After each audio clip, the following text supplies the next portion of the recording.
This is the CBS Evening News with Walter Cronkite and Eric Severide in Washington, Richard Threlkeld near Khe Sanh, South Vietnam, Bill Stout near Bandon, Oregon, Ike Pappas in Detroit, and Bob Gregory in Baltimore. Good evening. For the past 9 days, an estimated 8,000 North Vietnamese regulars have tried to capture the Green Beret camp at Tung Duc, a key outpost that straddles a major enemy infiltration route to Da Nang. That siege finally ended today, but Allied forces pushing out from the base to secure the surrounding area found no trace of the enemy. And Allied commanders now believe the Communists pulled back to regroup for further attacks. To the north, U.S. Marines have reoccupied Khe Sanh, another isolated outpost made famous by a siege. Richard Threlkeld reports.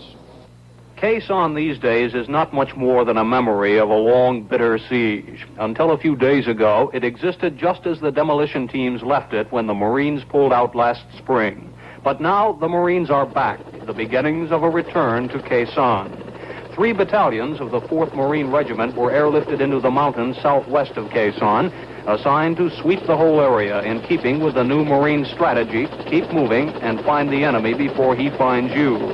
There may be as many as 2 full regiments of North Vietnamese troops in these hills along Highway 9 from Laos.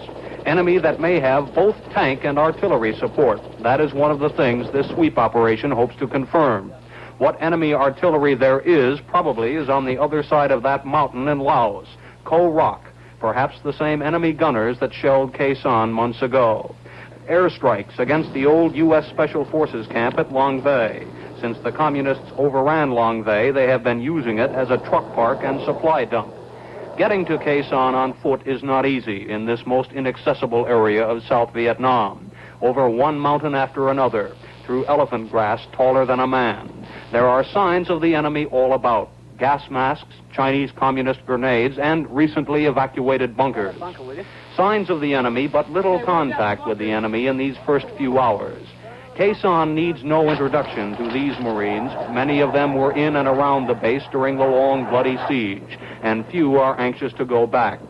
But the Marines are going back to Khe Sanh because they have to, because since they left, it has become a vital link in the communist supply chain. Unlike the last foray into Khe Sanh, this time the Marines do not plan to stay around long enough to become artillery targets. Just long enough to ensure that while Khe Sanh is no longer an American military preserve, the Communists cannot lay claim to it either. Richard Threlkeld, CBS News, near Khe Sanh, South Vietnam. South Vietnamese President Thieu warned today that any total halt to the bombing of North Vietnam would be absurd, since it would only lead to Communist demands for other concessions. Without mentioning names, he said, quote, "The fact that some presidential candidates want to halt the bombing without reciprocity could bring more disadvantages than advantages."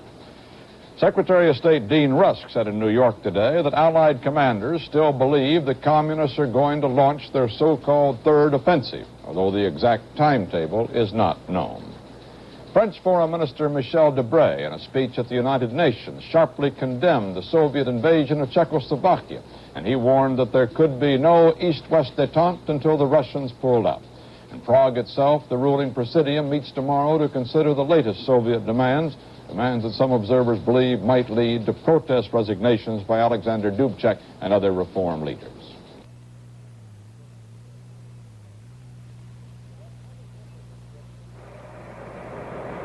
You get many different descriptions of a common complaint.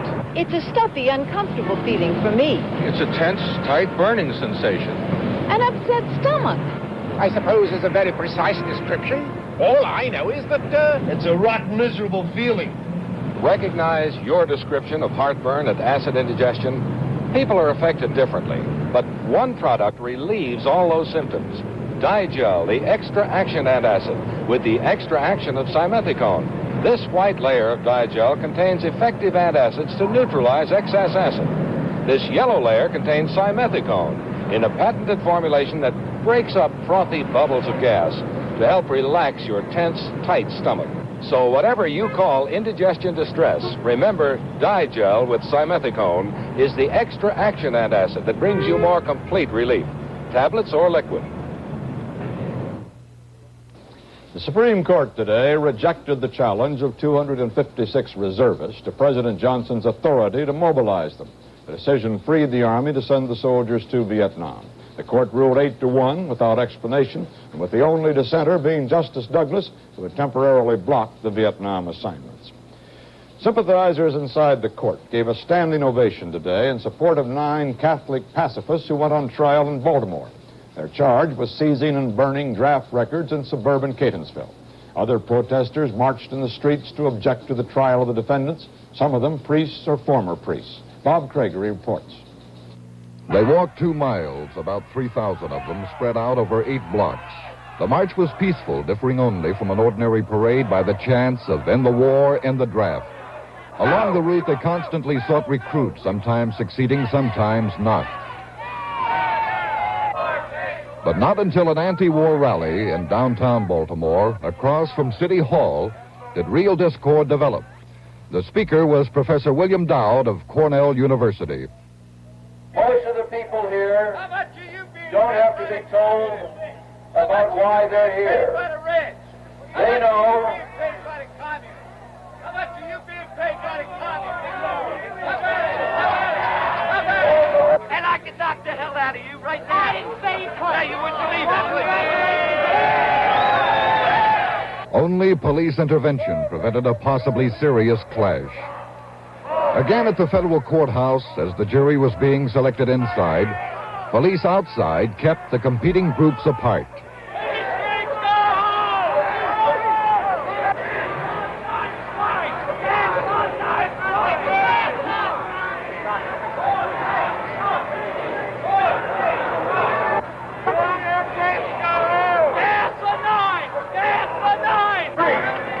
The war dissenters finally ended their picketing, but scheduled another rally for later tonight. Bob Gregory, CBS News, Baltimore. As the weekend closed, Vice President Humphrey expressed confidence that his campaign had, quote, turned the corner in popular support. But the CBS News state-by-state survey of political leaders shows that he actually lost ground in electoral votes. If the election were held today, the survey shows that Humphrey would get 10 electoral votes from one state and the District of Columbia, compared to 22 votes in last week's survey. Richard Nixon gained strength, leading now in 31 states with 345 electoral votes, far more than the 270 needed to win. And George Wallace held steady, 66 votes from 7 states. Another 11 states with 117 votes are rated as toss-ups in this survey. Humphrey today lashed out at both of his rivals, accusing Nixon of double talk and Wallace of waging a campaign of fear. In Erie, on his 3rd campaign visit to vote-rich Pennsylvania, Humphrey charged that Nixon says one thing in the North and another in the South. And Wallace and his running mate, Humphrey charged, advocate, quote, brute force at home and catastrophic force abroad. Humphrey will get a campaign boost Thursday night from President Johnson. The White House said today that the president will make a paid nationwide radio broadcast in behalf of Democratic candidates.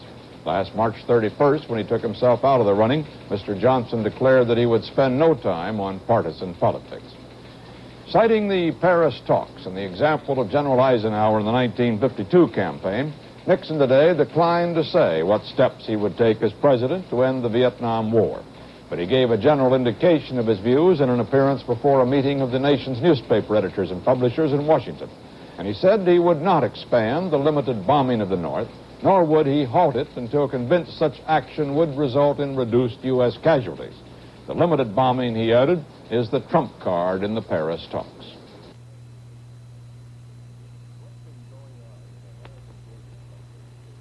What's been going on in American business lately is ironic. Business keeps growing, but profits aren't keeping pace. The cost of doing business is costing business profits. And the sad fact is, a big part of this profit squeeze is happening right under your nose. Today, it costs $2.54 to get a simple business letter written and out the door. $2.54 a letter. If you have 100 people in your office, each writing just 5 letters a day, it's more than $2.54. It's more than $304,000 a year. Too much of it in mistakes. American business has to find a better way to write. During the next decade. Regards.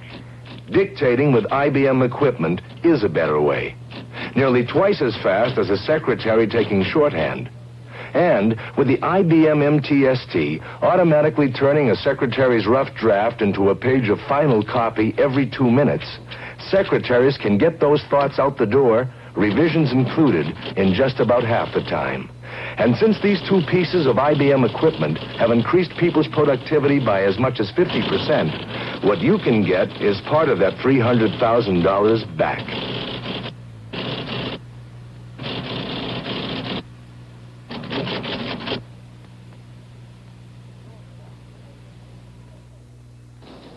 George Wallace, also speaking to that editors' meeting in Washington, today renewed his call for military victory in Vietnam if the Paris talks fail. He added, however, that he would not use nuclear weapons there. Wallace also told the editors that opposition by the press had given him strength. He repeated this claim in an appearance at the National Press Club. You know, the reason that we are so strong in our part of the country and going to carry 177 electoral votes all the way from Miami through Oklahoma City up into Missouri over to Baltimore, Maryland, is because the press has indicted a whole region of people as being racist and called Southerners rednecks and peckerwoods and wool hats and crackers and okies, and the people of Alabama and Georgia and that part of the country are just as refined, intelligent, and just have as much morality as the members of the press club do. And just as much morality.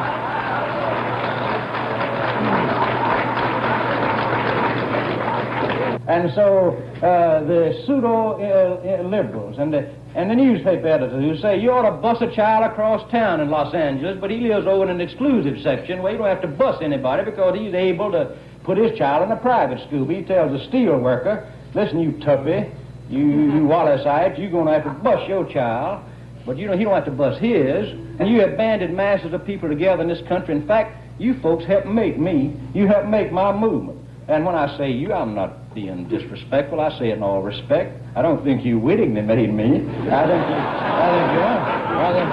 think you unwittingly made me. But because you have tried to apply guidelines and theories to the average man on the street that you yourself didn't have to comply with. This is Eric Severide in Washington.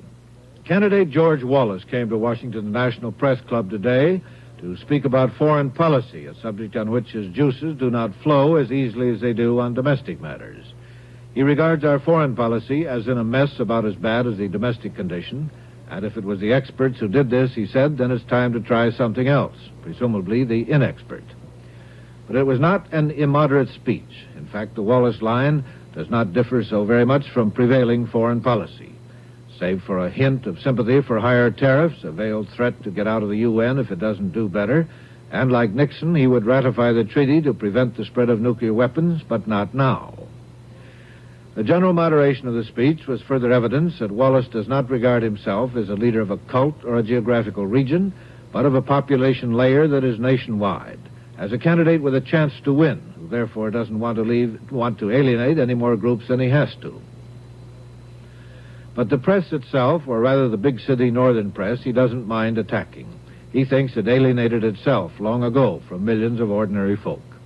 And certainly from the South, by, he said, looking down its nose at the South as if it were populated by illiterate roughnecks. You made me, he said to the assembled journalists. You didn't mean to, but you did. In a real sense, the Wallace movement represents a class struggle, an uprising against what he calls the pseudo-intellectuals, professors, preachers, and everything that is big: government, taxes, ownership, the big press, the big networks, the Negro movement, the left-wing student movement. All this is summed up in the word they. It is them against us, and, says Wallace, there are more of us than of them. Some big things he seems to exempt. He would remove the tax privileges of the big foundations, but as to removing the depletion tax allowances for gas and oil companies, that, he said, needs to be studied. Not even the big press he accuses of snobbishness and blindness regards Wallace as a joke anymore. He has become an authentic spokesman of an authentic and massive American movement. And whatever happens on November 5th, it is not likely to go away. It may be that the potentially effective new politics is not coming from the liberal left, which has assumed that label, but from Wallace and the ultra-conservative right. Walter? The Wallace candidacy was a matter for immediate attention as the Supreme Court began a new term today. Chief Justice Earl Warren, who had wanted to retire, presided, and Abe Fortas, whom the Senate rejected as Warren's successor, was in his old place as Associate Justice. The court heard arguments about putting Wallace on the ballot in Ohio, the only state where his ballot position is not yet certain. Lawyers hope for a ruling by next week. The U.S. movie industry, under increasing criticism for its use of sex and violence, announced today a film rating system to be put into effect next month. It would be enforced voluntarily by individual theater managers across the country. There are to be 4 categories of films, one suggested for general audiences, one for mature audiences, one requiring young people to be accompanied by an adult, and a 4th category would rate a film as totally unsuitable for young people. Britain has had a similar rating system for many years. There was new violence today in Northern Ireland after weekend riots left more than 80 persons injured. The trouble stems from complaints by Roman Catholics of alleged religious discrimination by the area's Protestant-run government. British Prime Minister Wilson has asked for an investigation.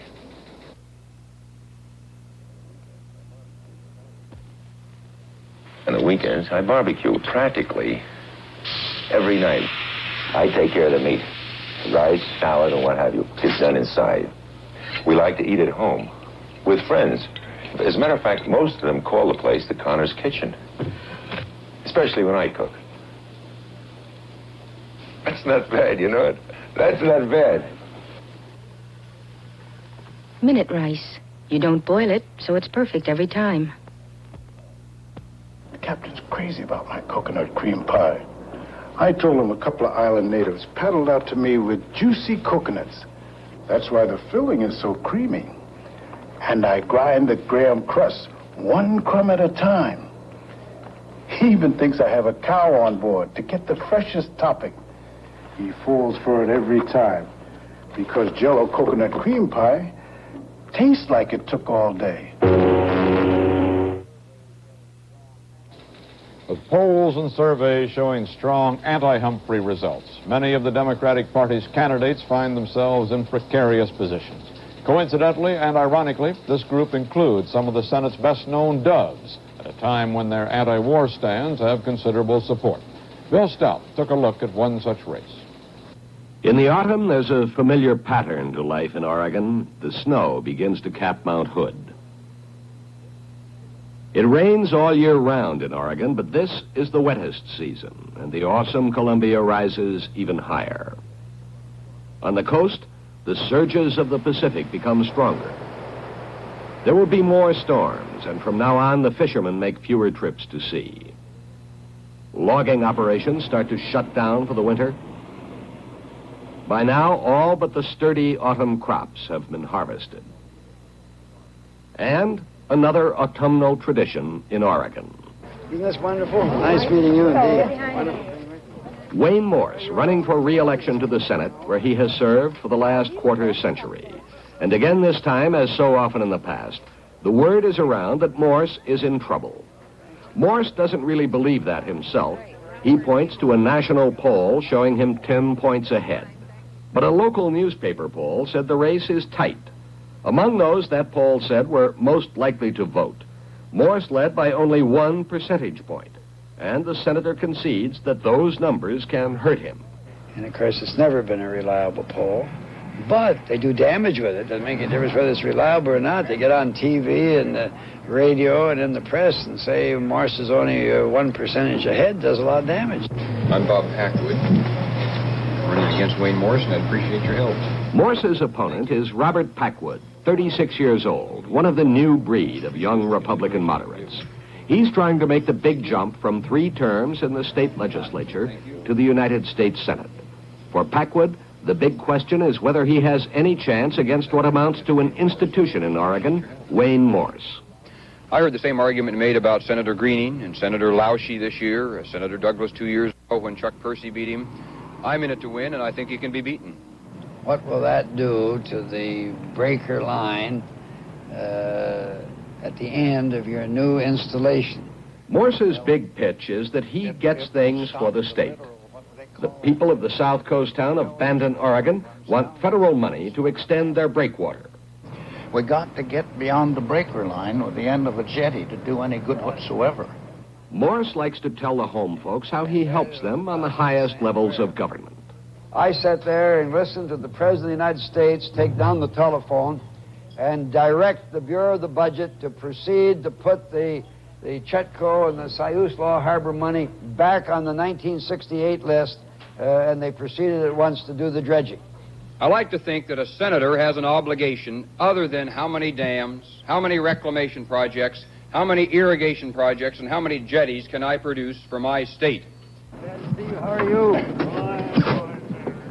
A favorite Morse theme, reminding the voters that his seniority, he is the 8th senator in terms of service, means important committee assignments and advantages for Oregon.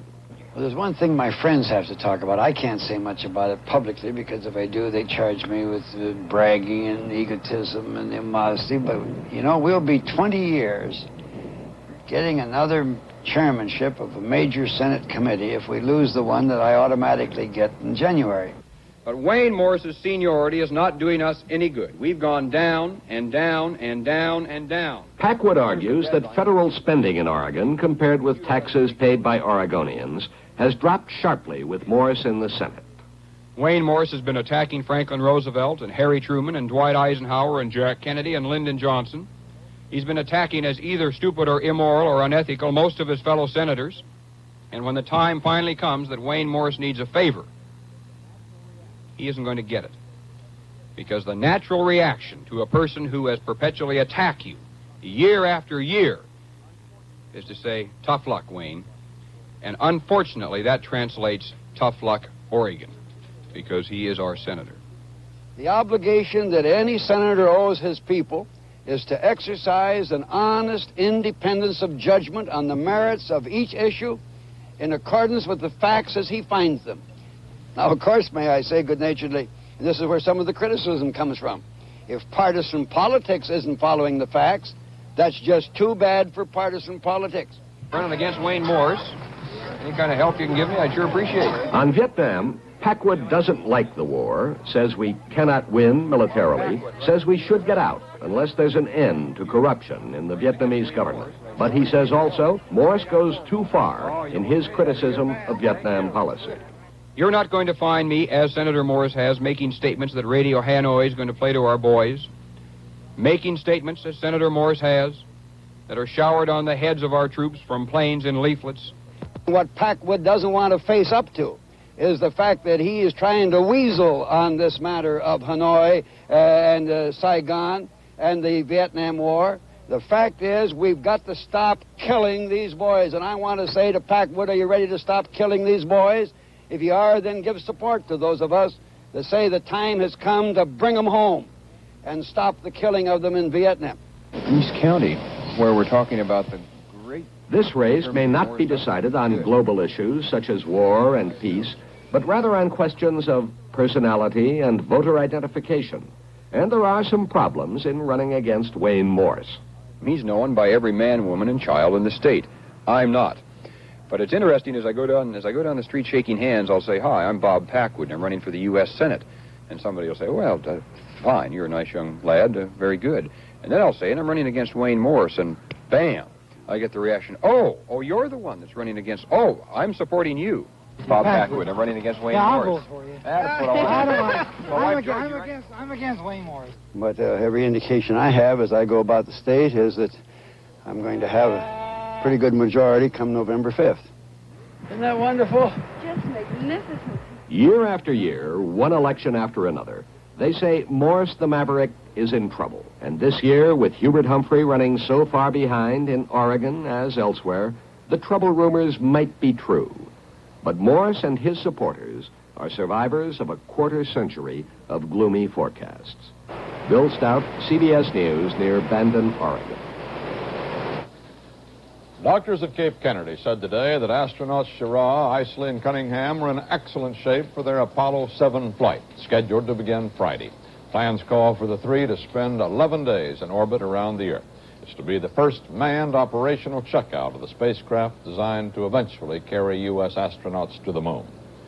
Prices closed mixed today on the New York Stock Exchange. The volume was 12,420,000 shares. The exchange index lost 1 cent. That's what happiness is. Happiness is many things to many people. Happiness is. Happiness is. Happiness is.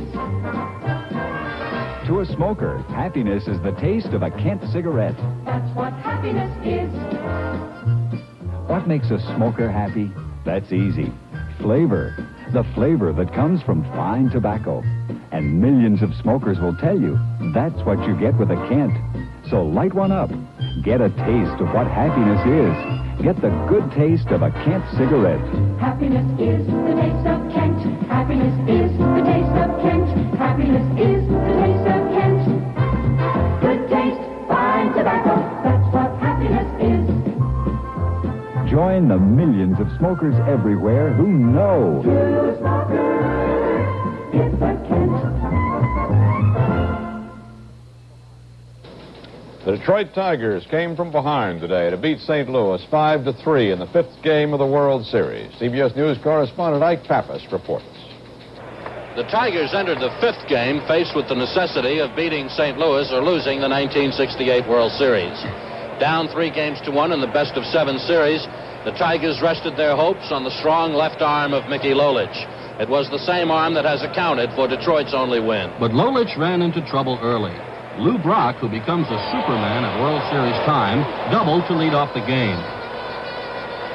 Kurt Flood followed, batting in Brock with a looping single. After Flood stole second, Orlando Cepeda hit the ball into the left field seats, and the Cardinals went out in front, 3-0. The first chance for the Tiger fans to cheer came in the 3rd inning. It came, oddly enough, after Lou Brock had gotten his second straight hit. Brock, going for a World Series record, tried to steal second, but Detroit catcher Bill Freehan outguessed him and pitched out, and Brock was out. The Tigers first scored off Cardinal pitcher Nelson Briles in the 4th as shortstop Mickey Stanley lined the ball down the right field line for a triple.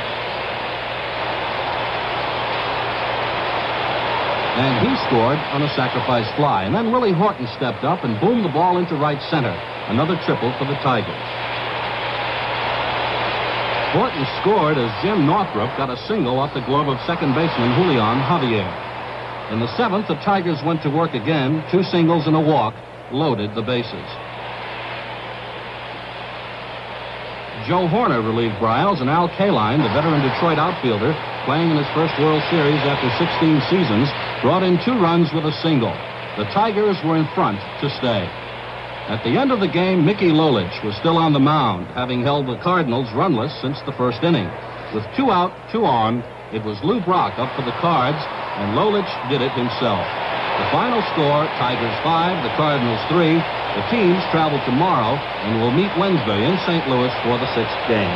Ike Pappas, CBS News, Detroit. And that's the way it is. Monday, October 7th, 1968. This is Walter Cronkite, CBS News. Good night.